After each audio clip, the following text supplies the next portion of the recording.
नमस्कार। Online Hindi and Sanskrit with Ravindra ma'am के माध्यम से मैं आपका एक बार फिर से स्वागत करती हूँ। आइए इस वीडियो में हम बात करें बालक के शब्द रूप की। आपने सबको कहते सुना होगा बालक का शब्द रूप याद करो, बहुत इम्पॉर्टेंट है, ये संस्कृत के बेस है। तो बालक का शब्द रूप सबसे पहले समझेंगे है क्या, ये बेस क्यों है। तो आप जैसे स्क्रीन पे देख रहे होंगे कि बालक का शब्द रूप है, उसके सबसे ऊपर एक वचन, द्विवचन और बहुवचन लिखा हुआ है। जैसा कि आपको पता है संस्कृत में 3 वचन होते हैं, द्विवचन भी होता है। और बाएं साइड पे प्रथमा, द्वितीया, तृतीया, चतुर्थी, पंचमी, षष्ठी, सप्तमी और संबोधन, ये 6 विभक्तियाँ लिखी हुई हैं। अब ये प्रथमा, द्वितीय, तृतीय विभक्तियां हैं क्या?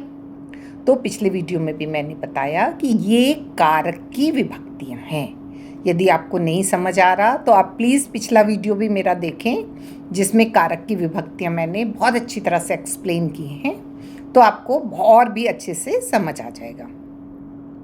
तो जैसे प्रथमा है और हम कहते हैं कर्ता ने, तो प्रथमा का मतलब होता है ने।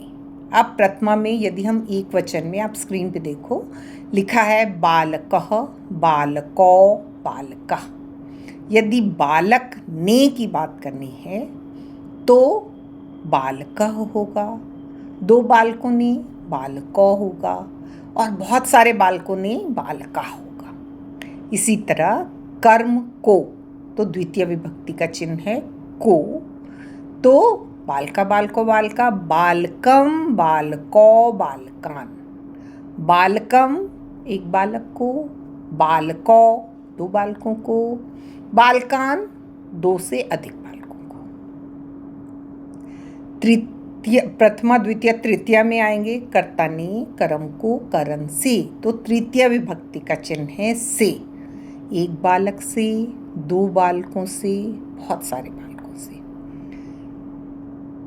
संप्रदान के लिए को, मतलब चतुर्थी विभक्ति का चिन्ह है के लिए को, तो मतलब 1 बालक के लिए या 1 बालक को, 2 बालकों के लिए या बहुत से बालकों के लिए। आपादान से 1 बालक से, 2 बालकों से, बहुत से, मतलब 2 से ज़्यादा, 2 से ज़्यादा, 3 और मोर देन 3 बालकों से। अब और आगे आ जाइए, षष्ठी विभक्ति काके की, अधिकरण में पर, संबोधन हे भो अरे। इस तरह जो कारक के रूप चलते हैं, कर्ता ने, कर्म को, करण से, संप्रदान के लिए को, आपादान से, संबंध का के की, अधिकरण में पर, संबोधन हे अरे। इसी तरह बालक का रूप प्रथमा विभक्ति बालक ने, द्वितीय विभक्ति बालक को, तृतीय विभक्ति बालक से।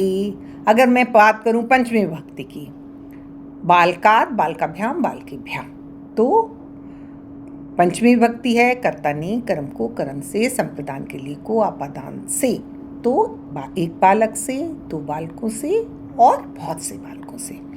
इसी प्रकार यदि हम षष्ठी विभक्ति की बात करें, बालकस्य, बालकयो, बालकानाम,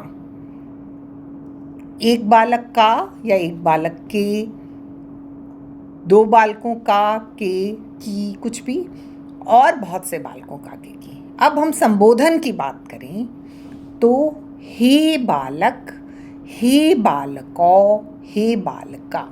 जब भी हम किसी को विस्मयात्मक सूचक चिन्ह जहाँ पे लगता है वहाँ पे संबोधन का चिन्ह लगता है और हम संबोधन करते हैं हे बालक, हाय राम, हे राम। इस टाइप के जहाँ भी विस्मय बोधक सूचक लगते हैं वहाँ हम इस विभक्ति का प्रयोग करते हैं। तो हे बालक, हे 2 बालकों, हे बहुत से बालक। तो इस प्रकार बालक का शब्द रूप, इस वीडियो को फिर से एक बार देखिए और इस बालक के शब्द रूप को अच्छी तरह से समझिए। सचमुच ये बालक का शब्द रूप पुल्लिंग के लिए संस्कृत की बेस है। इसके साथ मैं आपको 2 क्वेश्चंस दे रही हूँ, उसके आप प्लीज़ ब्लैंक्स फिल करके मुझे भेजिए, मुझे बहुत खुशी होगी। और अगर सही उत्तर है तो मैं हार्ट का इमोजी भेजूंगी आपको। आज के लिए इतना ही। अगले वीडियो में मैं अगला रूप लेकर आपके सामने उपस्थित होंगी। धन्यवाद।